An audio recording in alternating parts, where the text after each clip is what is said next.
Welcome to CONEXEC, a global leadership platform for construction executives. This podcast is delivered weekly with a construction executive. These executives are all from all around the globe, and it's focusing on current and aspiring executives in the construction industry. Today, I'm going to talk with John Wolfe. John is with Spire, and I don't know John well enough to introduce him, and if I did, he'd probably do it better than I would anyhow. So, John, tell us about, number one, first tell us about yourself, and then secondly, tell us about your company. Hi, Scott. My name is John Wolfe, and I'm a dispute resolution expert that practices in the construction claims industry, or a portion of the construction industry. And we also get involved with a lot of project controls during the project, schedule updates, cost reporting, estimating, that type of thing for change orders. I've been in the industry for over 30 years. Worked with at least or held director positions at two of the top current 20 E&R contractors, and also have done a fair amount of work on some owner side in developing billion-dollar programs. Where'd you grow up, John? I was a little bit of an Army brat, traveled in a bunch of different places. But my first work experience was in New York City, doing high-rise projects, projects above the clouds type jobs. Mm-hmm. And then, so did you go to school, join the service? Kind of how'd you end up being where you get into construction? My family, or a portion of my family, is in construction, subcontractor community. So I actually had started working construction prior to graduating high school. Kind of tough love in the family type routine. As I was graduating high school and going into college, I was working for a large vertical integrated developer at the time in the field, doing surveys and sort of assistant project manager, assistant superintendent type stuff. And then throughout college, I worked and was promoted up into the eventual superintendent ranks, area superintendent type stuff, and then eventually became a PM as I graduated college. Shortly after graduating college and shortly after doing a stint as a PM, I was brought over or recruited into the dispute side of the industry. And from that point on, for the last 25 years, 30 years, have been working kind of both sides of the industry, depending on where I'm at, whether I'm just doing pure consulting or whether I'm working as a director inside one of these companies. Well, that's kind of funny because me and you are dinosaurs by today's standards. I mean, most people don't go from working in the field to being in project management and going that route. Now everybody primarily just goes to school and they kind of get granted that position, Yeah. So yeah, no, we do feel like dinosaurs sometimes, but there is something to be learned for holding a rod in your hand and swinging a hammer prior to going into the management ranks of the companies. It creates a little bit more depth into the viewpoints of what's going on, or when you look at paperwork retrospectively. And trying to get that instilled into the current generation that we're training and mentoring is actually a lot of what we try to do at Spire. We try to get our people as much field time as we can, even as consultants or as program managers, because we want them to gain that innate experience or value that you just don't get if you're not working on that site a lot. I think you know what I mean, Scott. Yeah, absolutely. I mean, it's tough to put together a schedule if you don't know how it goes together, so that there is definitely a lot to be learned there. So tell us about Spire as a company. Spire is a company that started about 10 years ago. It has really, if you go on the website, you'll see that there's 4 or 5 different levels of services that we provide, or business lines. But at the end of the day, they really break down to 2 core abilities. The firm was started, and its cash cow and what it's most well known for is construction claims and dispute resolution / litigation assistance. Most of our experts and the folks that are in our company have been doing that for well over the 10 years the company's been in existence, 20, 30-year people. We are a national and international force in that. We do projects all over the world with litigation and some of the largest cases in the country we've dealt with. And at all levels, federal government, private. You can talk about Boeing aircraft projects to projects that involve, multi-story tower projects to industrial plants, because litigation and project controls, as you know, Scott, span all the different aspects of construction or manufacturing. The other side of the business, which is the newer side of the business, that's only been up and running now for about 3 or 4 years, is a program management division, which is a separate line of business and is purely just program management, CM as agent type work, where we are taking on large programs, usually in combination with either a mentor-protege type program, that because we're still a small business, or where it's a small enough program where we can just handle it ourselves, which we have a couple of those as well. And that's what we do. That's pretty simple. So, primarily, do you have a location, or with what you guys do, you probably go nationally or globally, right? Yeah, the two lines of business kind of operate separately from a geographic standpoint. The litigation and construction claims, we're nationwide and we're international. We worked litigation claims and have current cases in probably over 20 or 30 countries right now. And as far as the states goes, anywhere in the states, we're probably involved with a construction claim or a litigation case. The program management division is definitely more based in Texas and in California.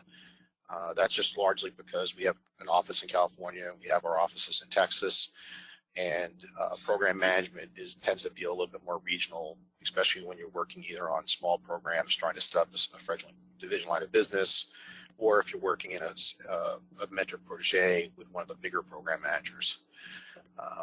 So that's how that lays out geographically. So your two primary locations are Texas and California? Yes, for the program management. We have offices in California, Texas, Florida, and DC. But the main program management work that we're doing right now is in California and Texas. Oh, okay. Well, seeing you guys been in business for 10 years, are you at a point right now where you guys have 5-year plans? Because I know when I started my company, it was like I had a 2-month plan, and then I had a 3-month plan. Do you guys kind of have a 5-year plan of where you guys want to go and what you guys want to do? Yes, we went through the same thing you're talking about, Scott. 10 years ago, it was definitely the 3-man plan or 3-month plan type of thought process. About 7-8 years ago, I'll say we actually started doing strategic planning as a focus of the company, and it takes a good 3-4 months to run a true strategic plan. We usually start in September, finish it off in January or February of the following year. And that's what eventually led to trying to develop the separate business lines like the PM division that we started 3-4 years ago.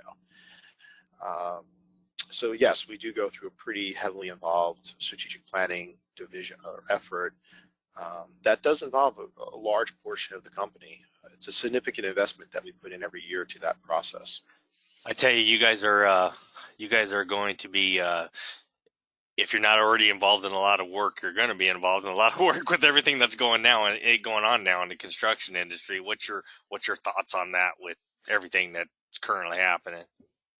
The coronavirus stuff? Yes. Yeah, I mean, we have a fair amount of coronavirus-related issues running on right now between the various job sites. This is mostly on projects where we're either doing schedule updates or change order / risk management oversight with the contractors or owners. Obviously, there's a lot of concern trying to get opinions from the AGC or get opinions from the lawyers.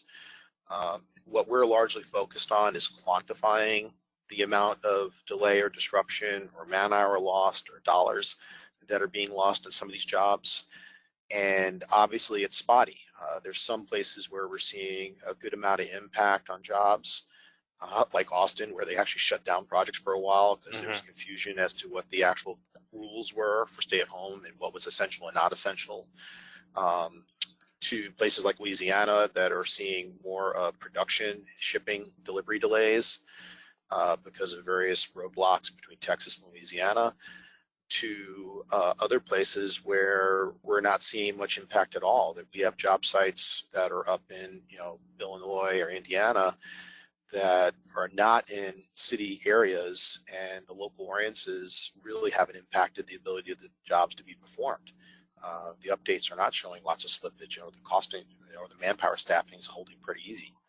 So depending where the projects are and what the nature of the change in rules or regulations and what we're doing in terms of safety and separating people at the sites, there's different levels of impact that we're seeing and trying to quantify and help our clients put together, a submission to an owner or an owner to review a submission. Is it reasonable? What I think is interesting is how different people are categorized, different states are categorizing essential and non-essential projects, and it's funny because in one state we'll say like, something stupid like a sporting goods store in one state is essential, but in another state it's not, Correct. And so it's like, how do you even quantify it? And we see this with the federal government too, about how they're quantifying different bases. You would think even the feds would be on the same page for everything, but every different base or, entity we talk to is all doing their own thing, so I see a lot of that happening. The other thing is, I don't know if you've seen this, but we've actually started placing people on jobs to be representatives for monitoring the virus and the spread of the virus. So they're on jobs to take people's temperature and keep sanitation where it needs to be. It's kind of crazy world a little bit, No, we have seen that. We've actually we've seen those recommendations by AGC, of course. They published guidelines on that kind of stuff, and some contractors are taking it to heart. A lot of contractors. I've seen contractors that are holding like Monday. Every Monday, they're holding meetings just on coronavirus, even though they're doing it remote and they're keeping tablets completely, and they're doing all types of odd procedures that we haven't seen before, so that when you have your toolbox meeting on Monday, people are still not crowded together or touching the same iPhone or tablet or anything like that. But they're making concerted efforts to do those type of things, and that's a new procedure that none of these companies ever seen before. So anything they can do to prevent a positive test coming on a job site or getting into a project is going to be important, because it's only going to take one or two positive results on the job site to create a panic or run, and then you get another round of, well, is it essential or is it not essential? You know what I'm saying, Scott? Oh yeah, that's what it only takes one too. That's what's crazy about it, because I was talking, my right across the street from me is Lowe's, and I know the general manager there, and he was telling me, we're so afraid because if we get just one, it's going to scare everybody off, and that's that's 100% true. Yeah, and that's and I was speaking to some folks from Gilbane just last night, a friend of mine, and he was explaining that their company particularly is putting a good amount of procedures in place to deal with it as best they can where he is at, and he was expressing the same thing. They're more worried about just creating an oversensitivity to it or an overreaction by the public agencies by changing the rules on us, while they're trying to actually do everything they can within reason to deal with it. And I mean, we all understand the situation, but at the same point in time, we all love construction. We want to keep working out there. We want to keep putting stuff up, and to do it, we need the cash flow. We need to keep paychecks for folks. So it's a delicate balance that most of the construction firms and most of the owners and developers are engaged in right now, and hopefully, eventually we'll get ourselves through this. Well, and I'm sorry I got off on a side note there, but because I know when I turn on the news, it's coronavirus all the time. so, so I'm hoping maybe this could be a break for a little bit for some people. So let's go to. Let me ask you. You know, what significant events in your mind have shaped the business model that Spire has today? Well, it's interesting because it was the last major disaster. Most people remember the financial collapse of 2008, 2009. So, you're standing here in 2020, and obviously I've said that we're a 10-year-old company, so we were kind of born or derived out of the ashes of the 2008, 2009 financial collapse, obviously. So that's a significant event, and what that did is it instilled a conservatism into the culture of the company the day that we started. We have pretty heavy core capital requirements in-house. We're very conservative on how we bring around our staffing and develop our staffing. And we're really committed to holding our staff people, to retaining them for long term. Most of our employees have been with us for 8 or 9 years. We've been able to maintain those core folks, and then people that we added on in year 5 or 6 are still with us. So we have pretty low turnover intentionally. And the staffing, the capital management, the way in which we run our contracts and try to work with our clients, and be transparent with them as to what our numbers are, so that we can protect our payments, so that there's no dispute and dragging out getting paid. It goes back to that we came out of 2008, 2009 financial collapse. It's pretty simple. Well, I love the thought of, it's funny how kind of people get fat and happy, I mean, it's I relate it to marriage, and this is terrible because my wife's going to kill me about this, but the fact is when you're young and you're dating, you want to stay slim and trim so you can attract the beautiful girl you want to marry, and then you get married and you feel like, oh, you know what? I don't need to worry about that anymore. So then you and you don't focus on that, and you become fat and happy, like many companies. I hate to say many companies were until a few weeks ago, and companies were when we hit 2007, 2008, and having that thought process, because there's several people on my staff that didn't go through 2007, 2008, so they don't understand that, things were bad, and how do you deal with them? How do you be conservative with your money? Why would you leave a whole bunch of money in your business? Well, you leave a whole bunch of money in your business, so during times like this, you stay in business. So yeah. But what would you say personally? What would you say, based on your skills and ability, do you think helps Spire as a company? That we're so committed to both sides of the construction industry. I mean, we all know out there, I'm sure any of your listeners are going to joke about it, the light side versus the dark side, building the job versus dealing with all the attorneys and stabbing the dead and the construction claims and litigation process after the fact.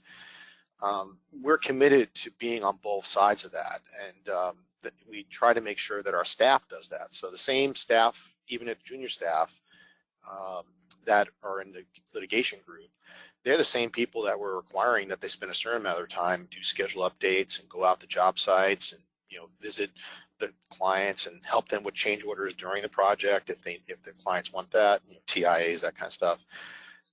So we don't just wind up with junior consultants who eventually grow up into managers and senior managers who are just pure litigation and really have no field experience.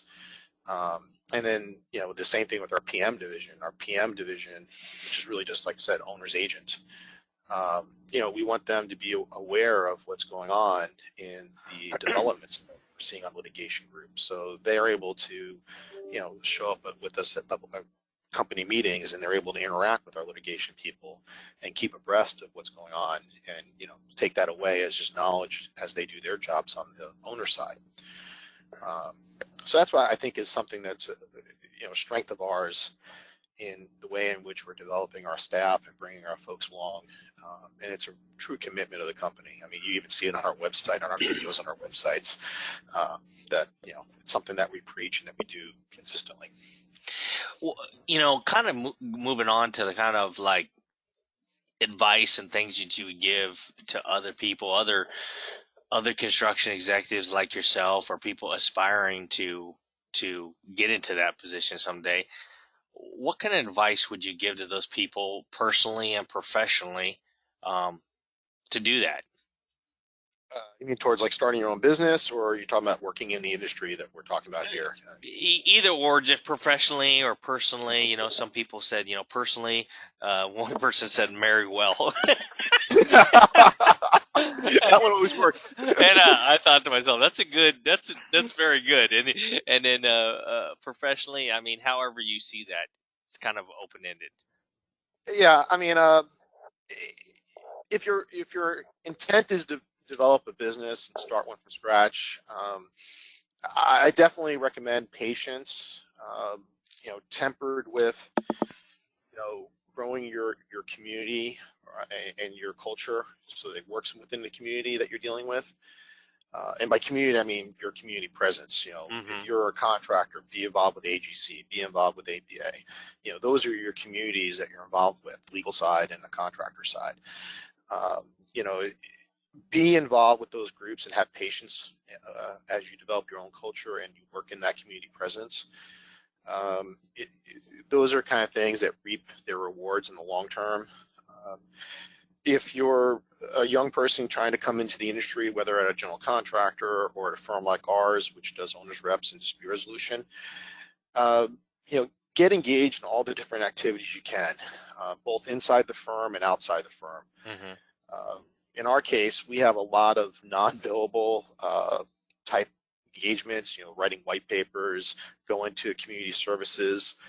We actually encourage our people to take chairman or president or vice president or secretarial positions at at SWE, for instance, Society of Women's Engineers, 1 or 2 people on that, or at various chapters for ACCI and where our regional offices are.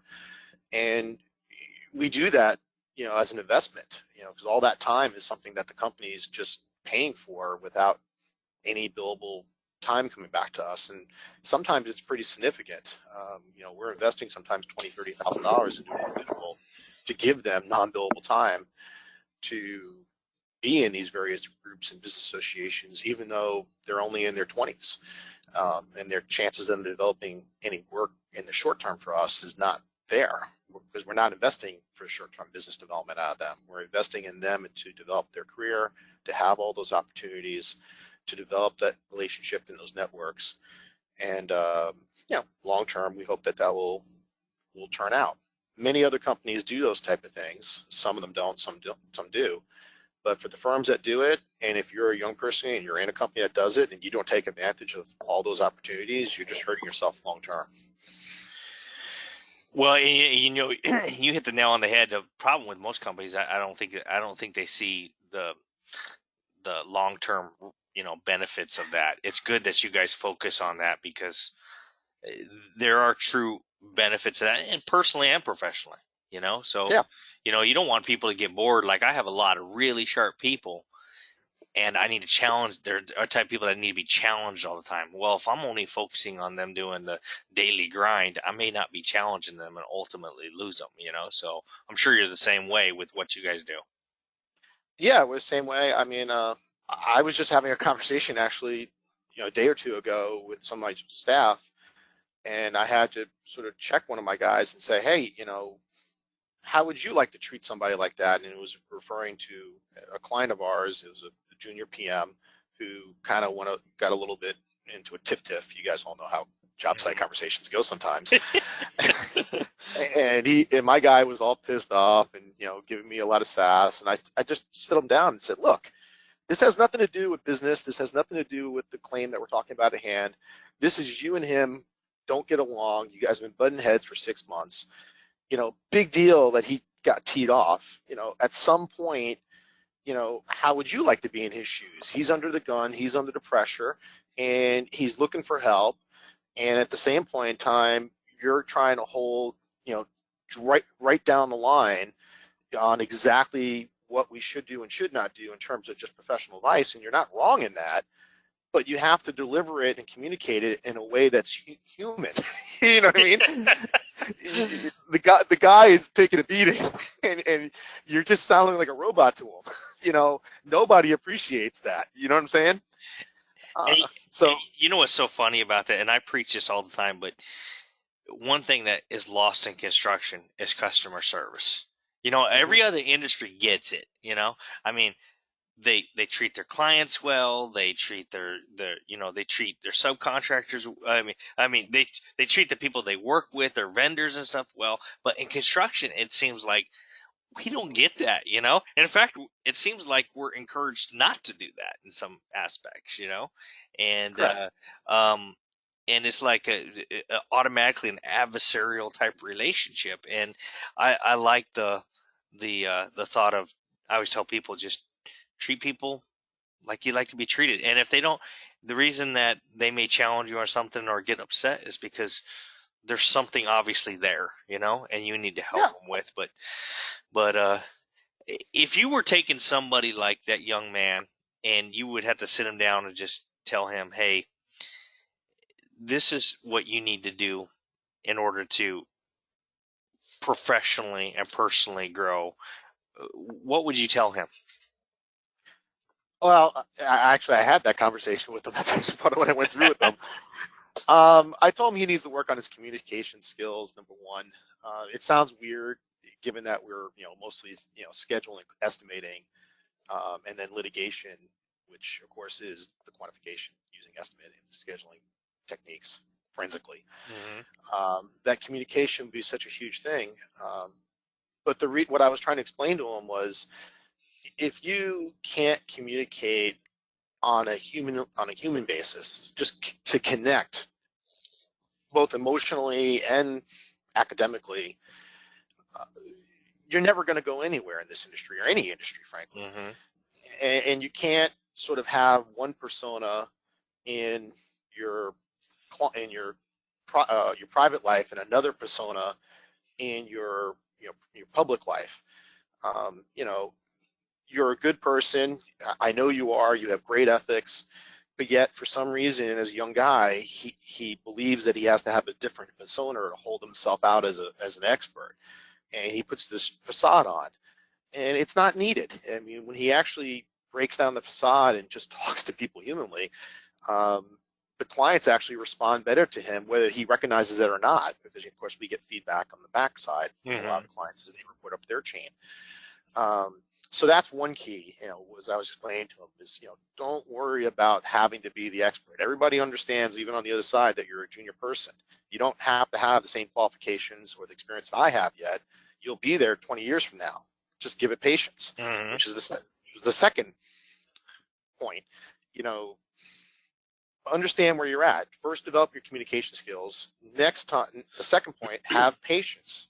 If we put you on a project and you have a specific role, yes, I know you want to prove yourself and you want to prove that you're ready for motion to the next level and all that kind of stuff. But you can do damage to yourself by stretching too fast, too far, because you'll damage people you're working with by stepping on them either in-house or pissing off clients on the outhouse because you're so busy trying to put this persona on that you're so qualified to go to the next level that the clients think you're an idiot. You know what I mean? Mm-hmm. And that's not going to get you to the next level, because if I'm getting feedback from clients like that, that's going to hold you back. Does that make sense?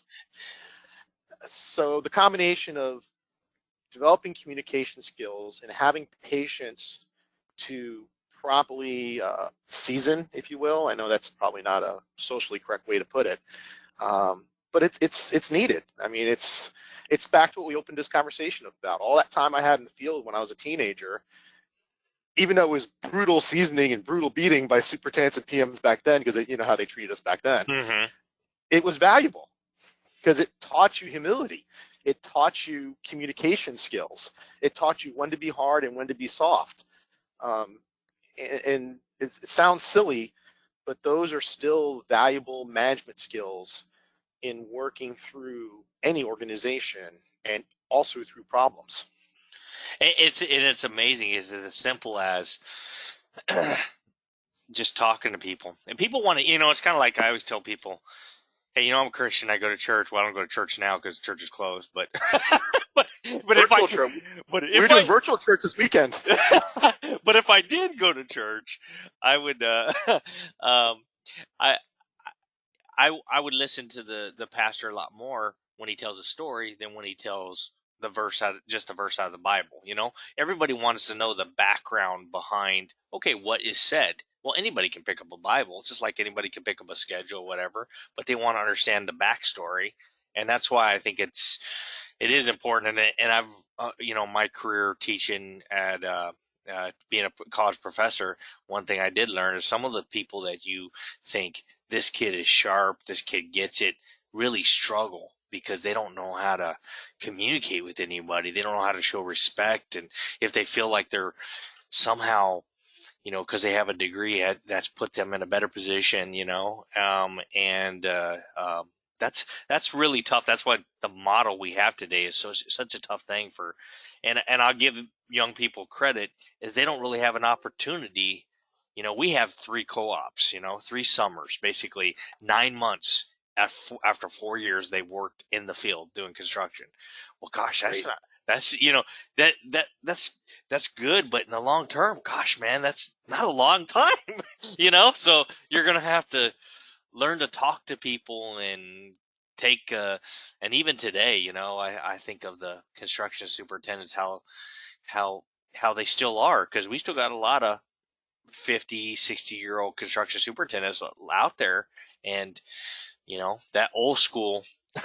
It's tough to sit there and discuss float with some old school guy. I mean, he may or may not understand it. He's probably built things you never even dream about building. Well, So I'm sure you've had the same experience, Scott. The best schedulers out there are the old dinosaur superintendents that are a dying breed. hmm And to communicate and work with them, we have a set of superintendents from a very large contractor in Louisiana who I just can't speak enough about. They've retained a very strong superintendent staff. And every time I sit down with one of the 4 or 5 of them, I bring 1 or 2 of my junior staff with me. And the reason I do it, and I pay it out of my ticket, on my own pocket, just to have them there, hmm is because I want them to see how I have to treat this gentleman who has tons of just experience in construction and knowledge of how to work subcontractors and the whole staffing and all that kind of stuff and the logistics of a job, and how I change my communication style with him. I don't talk about float. I take out, hand charts. We're just pencil and paper sometimes, you know what I mean? hmm Drawings are on the table and you're talking through the details. And when you see that, you can almost see the pictures in their brain coming up on how they're seeing the job come together. And it's back to what you were just saying, learning how to understand and visualize what the words they're saying are drawing the picture of, not just hearing the words, like you were talking about with the Bible. That's what you have to be able to do when you communicate with that generation of folks, because those guys, they're visual thinkers. They're not just literal, and their language when they talk to you is colorful. And there's a reason why it's colorful. they're expressing emotionally just as much as how they want things to go and how they want things to sequence out, than just turn it into a scientific exercise, because they care. That generation, those guys care about their jobs. You know what I mean? Well, it's kind of funny because like my grandfather, he was a carpenter, and it's funny when you hear like as a carpenter back when he was as a a a journeyman carpenter, he was somebody. It was looked as not Mm-hmm. the trades was really highly looked upon, and the push to college and a few other things have changed. And everyone says, well, I'd expect you to say opposite, because you taught college and you have an education. And my simple response is, yeah, but I respect the experience aspect of it, and I also respect the people who actually go out there and do the work every day, because they're really the people who make it happen. So, Absolutely. so Absolutely. um, Couldn't agree with you more, Scott. okay, so to kind of close this out, I'm going to ask you to rate these different categories on a 1 to 10 basis, 10 being the highest, 1 being the lowest, and they can all be 10, you know.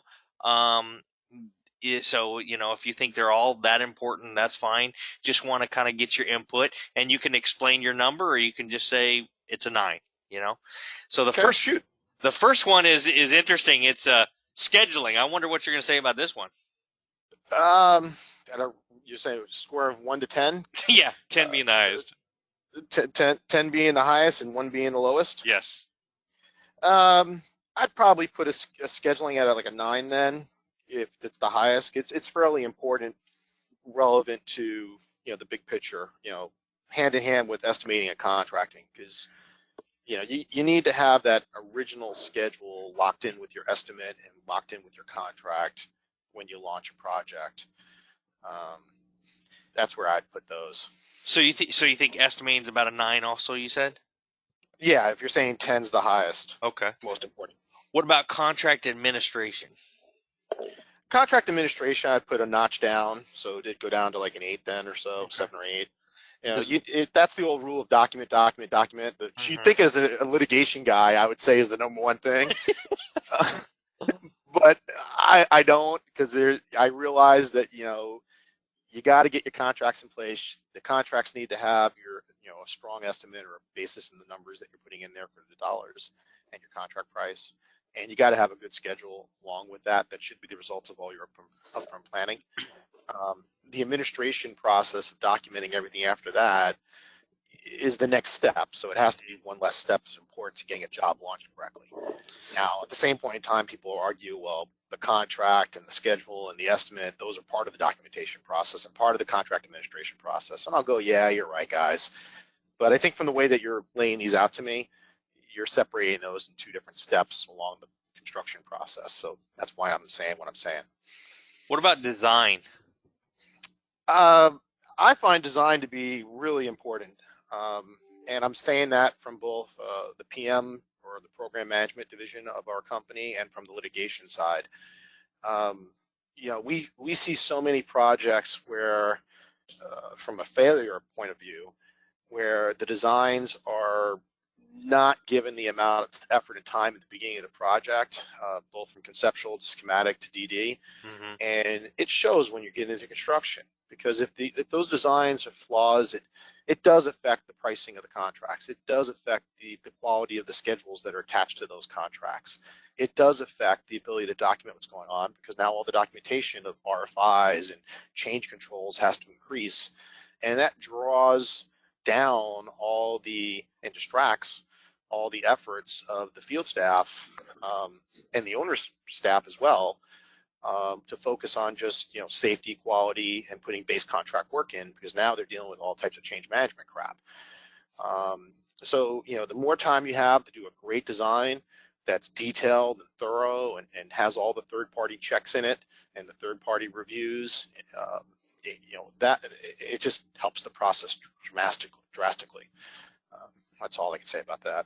And I talked about administration of the contract. Let's just talk about the contract. What do you think contract falls in there? The contracts are important. These days we live in a risk transfer world. Everyone's trying to shift the risk back and forth to one another. And I understand that process. So if you don't have a well-drafted contract that really lays out everything you need to deal with, you're going nowhere, because you're just going to give up all your rights and have a bunch of obligations that you didn't want to have. Yeah, understood. What about accounting? Accounting's important. Again, I'll answer this one more from our forensic point of view than the PM or program management point of view.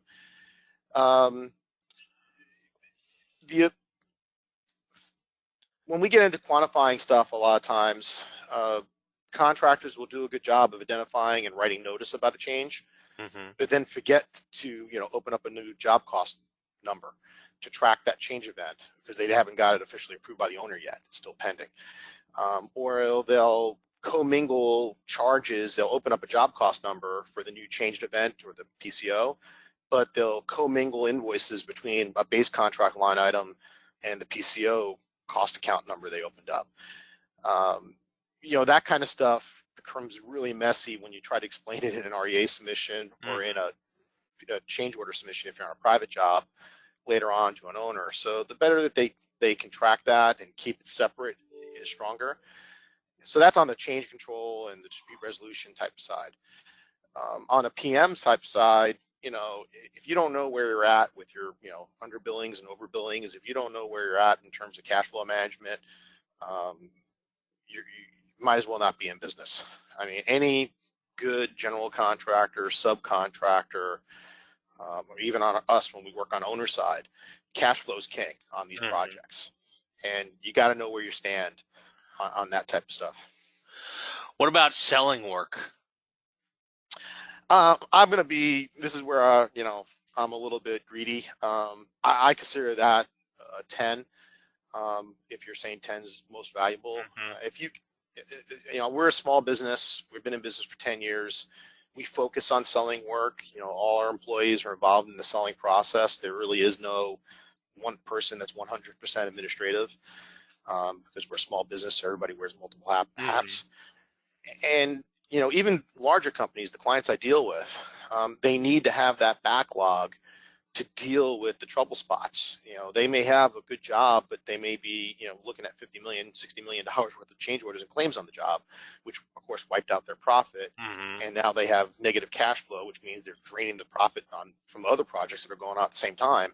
If they don't have a strong backlog behind them in the funnel, they're not going to be able to fund the litigation and REAs to go collect that $50-60 million, which might take a couple of years. So constantly selling work, replenishing the funnel, whether you're a small business, medium business, or a large business, is just good sense and business practice. You got to be able to have the marketing and selling strategies to keep your business sustainable through tough times or good times. And last but not least, leadership. Leadership, of course, is really important. Again, I would put that up there with a 10, like selling work. Guiding, aligning internal capabilities with external market demands, being able to look out 5-10 years or even just 2 years, and to go through all that process with your internal folks and your external client base, the communication skills to listen to what's going on, and then to get people to follow you in these avenues we just talked about: accounting, contracts, scheduling, estimating, selling work. You're trying to get people to follow you on where you want to go with all those elements, so that you don't have to micromanage all those elements. Is really important. If you have to have a leader, or at least a leadership group in the firm that's able to take on that role. Well, I want to thank you, John. And by the way, I love your last name, John. I wish my name was John Wolfe. I mean, so. But you got an awesome name. That can't truly be your last name. You must have just made that up, like an actor or something. So, but I just want to tell you thank you. I'm glad that we kind of ran across each other. I'm glad that we really complement each other in a lot of things that we do. I haven't had a chance to talk with you except for trading emails and having some of my folks talk to you. But I'm excited about us working together in the future. Like I said, we complement each other well, and I'm really impressed with Spire as a company. I mean, you guys serve a much needed niche that is out there, and you guys do a really good job. So I have worked with some of your past clients, and I'm been very impressed with what your knowledge and the advice you give them. So as I do with everybody, you get the last word.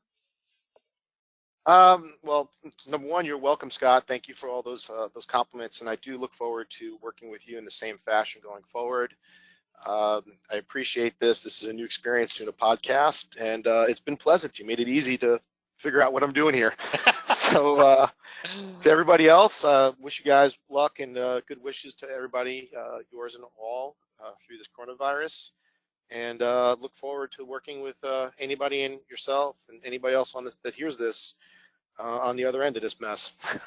I hear you. I hear you. Well, thank you again, John. And next week we'll have another construction executive. And I everybody stay safe.